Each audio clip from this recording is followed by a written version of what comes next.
Also, historically a United fan. Okay, that's a red flag, right? Yeah.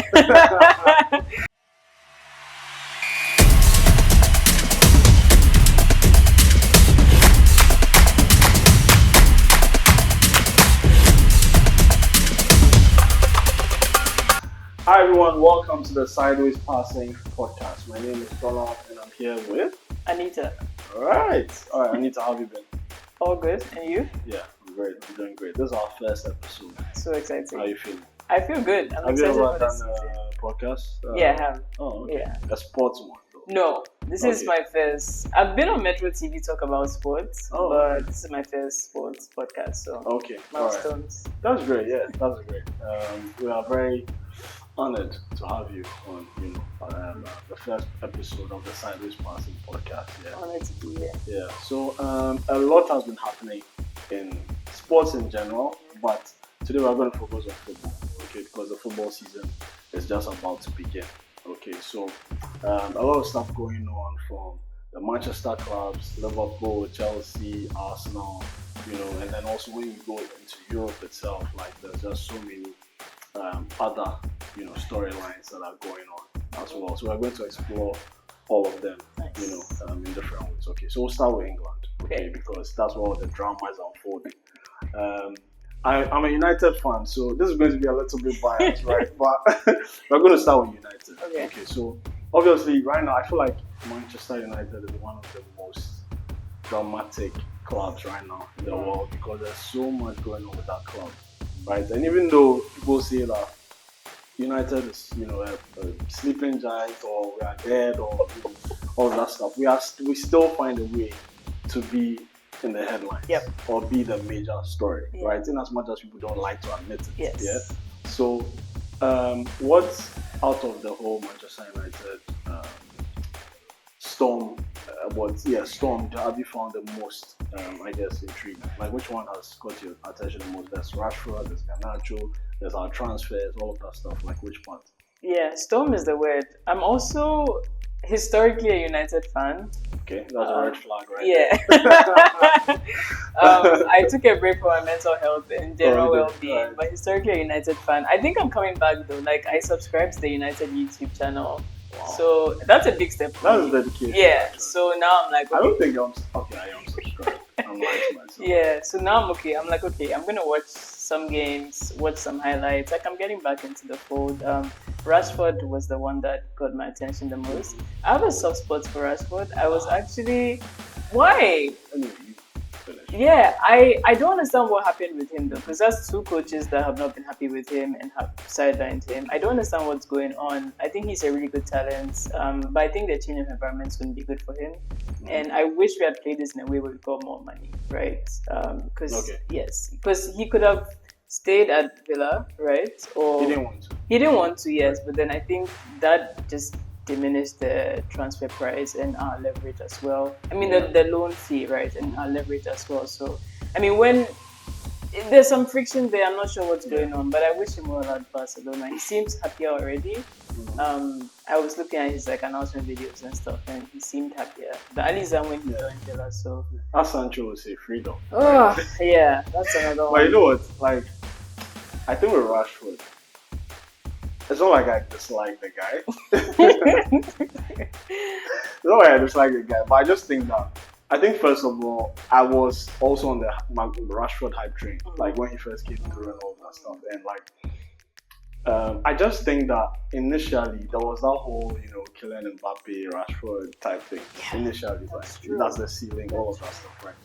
But as time went on, for people like me, you start to wonder, okay, is he really that level of player? You get what I'm saying? And I just think in the beginning, when everyone puts him in that stratosphere, basically, I think a lot of people have struggled to bring him down a few pegs.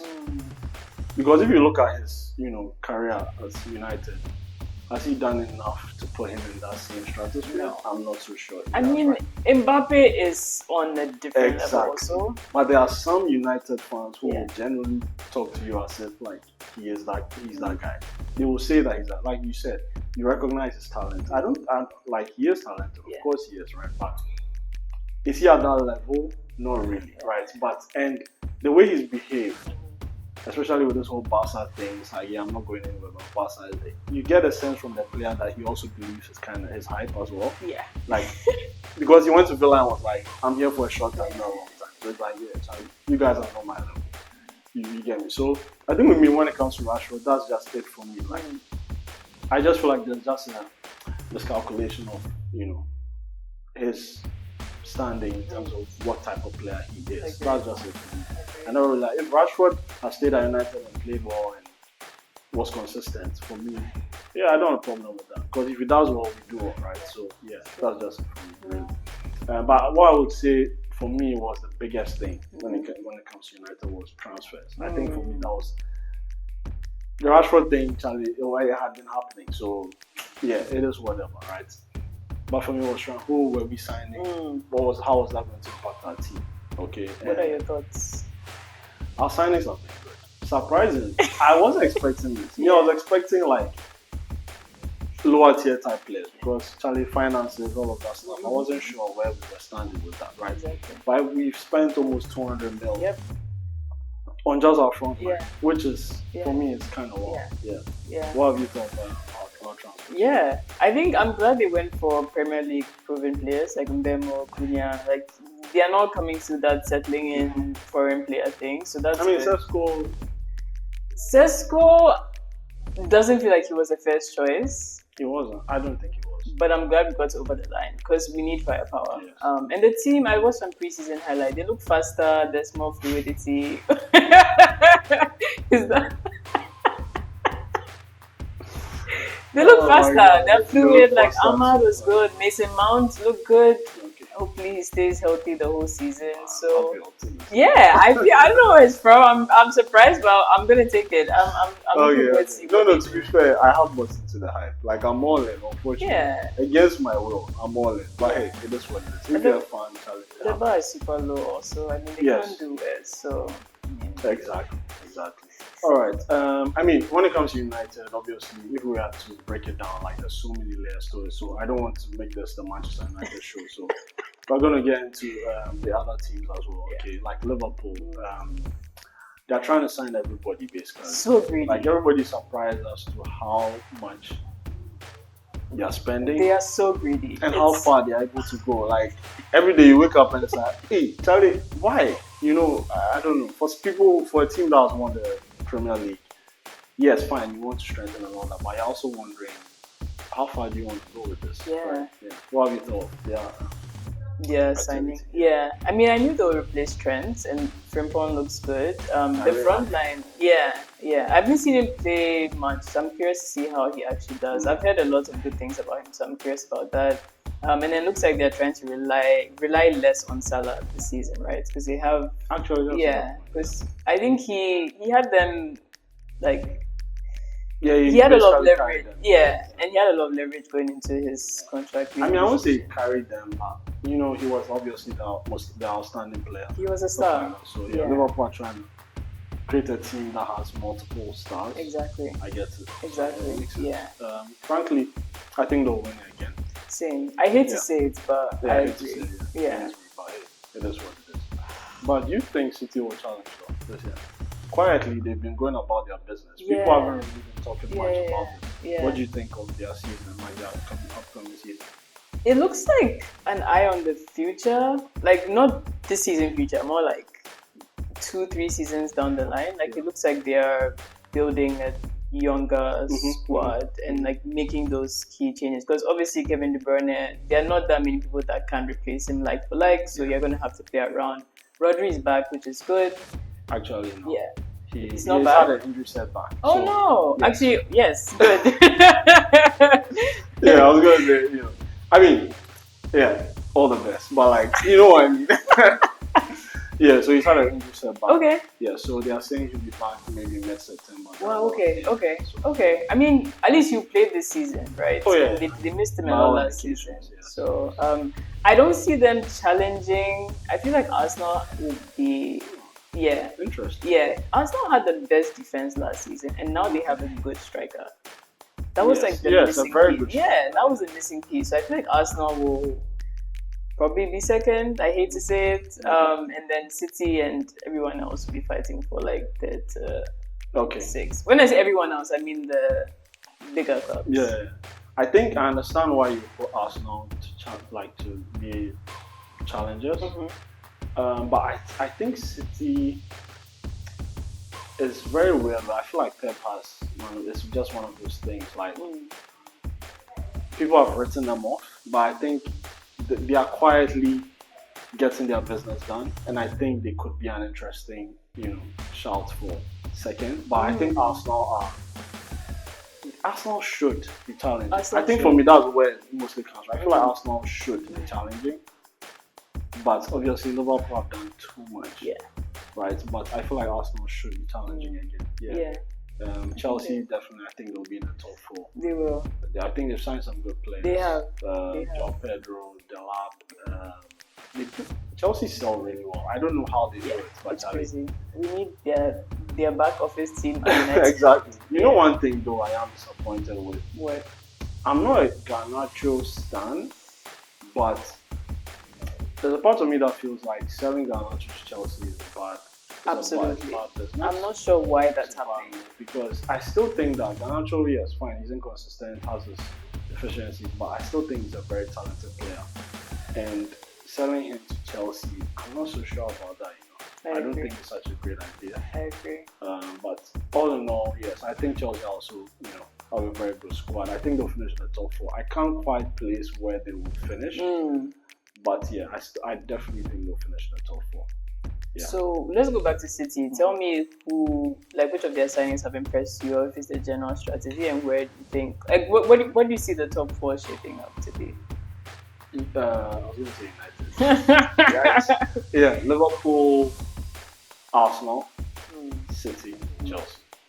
Yeah. Okay. City, I think I would say the overall strategy. I think, like I said, I feel like it's been more of like a quiet rebuild. So yeah, I think for me that's pretty much it. I think they've signed some really good players. And of course, they spent like 200 mil in January as well. Exactly. So I feel like they've been quietly building. That's true. And so I think City could surprise, could surprise us. I think for them, second place is like they might be neck and neck with Arsenal. But I'll put Arsenal before them. Yeah, it has been a quiet rebuild at City. I think also because they haven't signed like a flashy player, it's gone under the radar. But yeah, I feel like they could be strong. Yeah. So exactly. The Cherky signing was that really hurt me. Why? I really like Cherky. I was hoping he would come to United. But it is what it is. But yeah, so that leaves the rest of us. Right. So wait, you're thinking Liverpool, Arsenal, City, Chelsea. Okay. How about Newcastle, Spurs? Oh wow, you haven't even mentioned United once. In all of this, you haven't even I'm trying to be realistic. Yeah, but Newcastle, Spurs, how do you see them? Newcastle, I feel like the way their transfer window has gone, they might be in trouble, especially if Isak goes. Yes. If Isak stays, I think they still have the core of the team, right? So that could be, they could be fine. That's if Isak is able to get his head back in the game. Yes, that's pretty good. But I think he'll go. I think Liverpool will sign him eventually. Right. Do you think that's just because of Liverpool's pool, or the money involved, or like his ambition? Oh yeah, his ambition, of course. Like he knows if he goes to Liverpool, he's a starting striker. Absolutely. They are coming off the back of the title-winning season. Yeah. They are trying to get the Champions League. Yep. Yeah. If you are Isak, you are going. I understand why he's training in Spain and saying he's not coming back. Like, come on, let's do it. It's a no-brainer. So I get that. So Newcastle are in big trouble for me personally. I think United fits it, maybe. Okay. Yes. What is your crazy optimistic prediction for United? Fourth? Yes. Wow. Okay. Yeah. I think that's our best. Okay. Personally. Yeah. If we sign players like Maliba and the goalkeeper Donnarumma. Yes. Yeah. Yes. Fourth, realistic. Yeah. Yeah. But I think currently fifth is probably where we would be aiming for. Really. Yeah. Agreed. Based on where the team is at. Unfortunately. Yeah. So I think that's pretty much how the Premier League is going to shape up for us. Spurs. Yeah, they signed Kudus, which I'm happy with. By the way, I'm really happy for him. I think Spurs is a really good club for him. terms of next step. They lost Son. Honestly, I don't think Spurs are going to do better than Europa League, Conference League places. Yeah, I agree. I don't think so. I agree. I think United have a better team now. Yes. So they will definitely be ahead of them. So yeah, Spurs will be around. I agree. I heard James Maddison is injured. I know that's huge for them, and they also have a new coach, so there could be either the new coach bounce or they sort of stay the same. Exactly. Hopefully they stay the same down. Exactly. We're not competing with them. Exactly. Yeah, and Newcastle too. I feel like if Isaac goes, first of all, it's hard to replace a player like him. Yes. I feel like when I think about Isaac, I think about Thierry Henry, right? So it's hard to replace him, and also the timing. As well. So I'm very curious like where they end up. All right. So trying to look outside of England and across Europe as well. I think in Italy it's just a lot of these big names trying to figure themselves out. You have Juventus who have underperformed for a few years now, trying to figure out how to bounce back. They're still struggling to sign Colomani from PSG because he did quite well when he went there. So, surprisingly well. Surprisingly well, right? A lot of people don't rate him. I don't. Why is that? Well, personally, I kind of see why. I don't think he has some flaws, but I mean, I wouldn't sign at United though. But I think he did a great job at Juve, so why not? They should go for it. But obviously, it will come down to the price. When you think of Inter Milan, they lost their manager.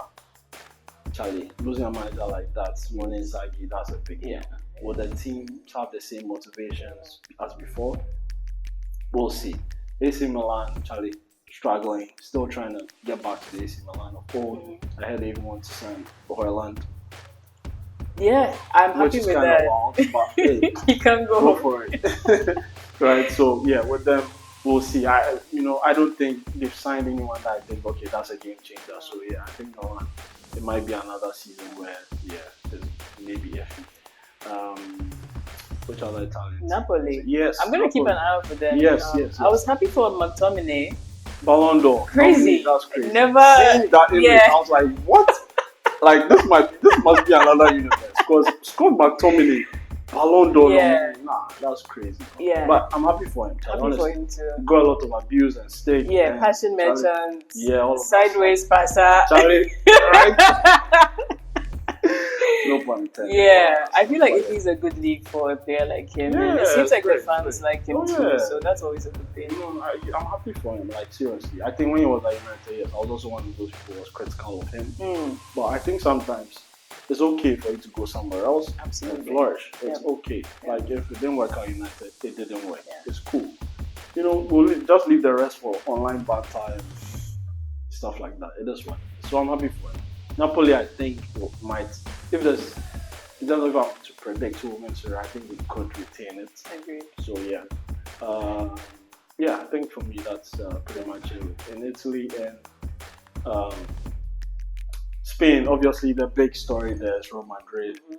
Alonso is now the new manager, so is he going to be the same? Like, are they going to get back in to challenging for the Champions League and even winning La Liga back, all of that stuff? I'm not so sure about that. Is it? Because I know, for me, I'm also not sure because the team looked disjointed, like going into the latter half of the season. It felt like a lot of individually strong players, but there was no cohesion. So I'm curious if the new coach will make them more cohesive or just say, okay, we can't do this, but like give the ball to Mbappe and then go score and then we'll figure the rest out later. Personally, I don't think that's going to work. If that's a strategy, come on, it's not going to work. Like Barca have a very good cohesive team. If you're going to give it to Mbappe and figure out the rest, it's not going to work. Let's be real. I think that last season, what accounted for a lot of that was also injuries. Madrid had a lot of injuries in defense. So Tchouaméni pretty much played as a defender for majority of the season. So that midfield, there were issues there. So I think with the healthy squad and I don't think they bought anyone that you think, okay,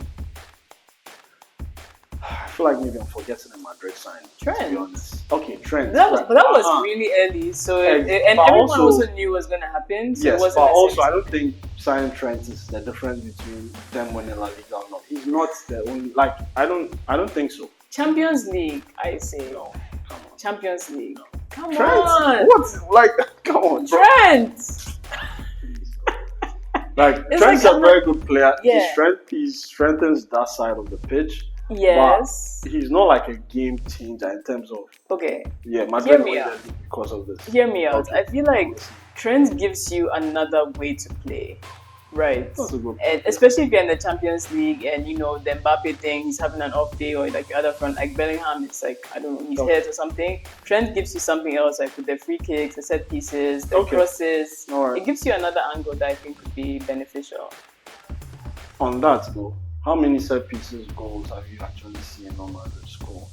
That's a good question. Exactly. So I don't know if the team is built for that. Fine, Trent might be built for that, but the rest of the team built for that. I don't know. You know, so for me, yeah, that's why I stand Madrid. I think Barca are going to retain it, unfortunately, because I'm a Madrid fan. But hey, it is what it is. Yeah, I agree. Barca feels like a stronger team, stronger unit, and I want Rashford to be happy. I was going to say, I didn't talk about Rashford, but yeah, again, all the best to him. Yeah. Charlie, hopefully he's happy again. We get the money we want, and then everybody goes home happy. Yeah, right? Yeah. I think in Spain, yeah, that's pretty much those are the major things. In France, honestly, I'm just happy Marseille are back in the Champions League. So yeah, it's a big club. They've been away from the competition for a while, so it's nice to see them back. Yep. PSG are probably, well, they are going to win it again. Yeah. So in France, there's not much to say there. So which other league are we forgetting? France, Germany, England. Oh yeah, Germany. But PSG apparently wants to sell Donnarumma. I'm happy about I that. want him to come to United. Yes, so yeah, that should happen. Yes, please. Yeah, bring it. We need Onana is incredibly frustrating. Exactly. I'm not sure. To say the least. Yeah, I just can't believe he's a United goalkeeper. I get you. Yeah, so I definitely want someone more solid. But with Germany, I saw Bayern bought Luis Diaz. What are your thoughts on that? Crazy transfer. Yeah. Unbelievable. I couldn't believe it. I was like, what? Luis Diaz? Yeah. I mean, he's very good. He's good, but yeah. It's a bit much. I think they, again, with the different strike, I feel like it's been a strikers transfer window, honestly, and with the different strikers moving here and there and then the conversations, I feel like he wasn't their first choice, I don't think, but it's like, okay, we need to get someone, and Liverpool's like, we don't want to sell, and then they have the leverage, and then they call this price, and Bayern is like, yeah, sure. Exactly. But yeah, hopefully he does well too. Yeah, I think they'll win the league again. Yeah. To be fair. Dortmund, it's sad for me. In Germany, my main thing there is it's sad for me to see that Dortmund has become a selling club. Yeah. I mean, I knew that they always stick eventually sold their stuff, but at least they used to compete for a while. And then they go, But now it's just like, okay, Bellingham's gone, okay, we go get rather convert him into another Bellingham and then sell to Madrid again as well. Yeah. It's a shame, really. I think it's a shame. Bayern, who's challenging them? I don't know. Exactly. So, yeah. It's just unfortunate. Anyway, Ten Hag is there now in Germany, which is interesting. They won a game, and then I think, was it the Bundesliga tweeted, is Ten Hag finally cooking? I just saw that, to be fair, but I wish him all the best. Yeah, the kitchen is closed. What are your thoughts on Sancho maybe returning to Dortmund again? Thank you very much. All the best. Come for him. Like, so they've even kept long. They were the ones saying things like, oh yeah, we never doubted your ability. Yeah, come for him. Like, you believe in him so much. Come for him and take him. Like, it's cool. I think it'll be a good homecoming. It's time. Yeah. I think he needs to go back to a place that's super familiar. Yeah, Germany worked out for him. Yeah. So, you should try it again. All the best. All the best, Charlie. Alright, so Anita, it's been a great conversation. Preseason is always fun. It's a lot of stories and all of that stuff. This could be a 2-hour show. Absolutely. If we wanted it to be. Yeah. But I think we did a great job of putting everything nicely together, right? So I'm looking forward to our subsequent episodes. Same. Excited for the season. Exactly, same as me. Any final words? I'm excited. I'm back to liking football again after going to Formula 1 for a bit just to get my, joy back. But I'm excited for the season, see how it goes. Okay. Yeah, I want United to surprise me in a good way. Yes. That's good. I was going to say, Charlie, we'll check in again in 2 weeks. For sure. For sure, yeah. This has been the Cyber Classic podcast. Okay, we'll be back in a couple of weeks.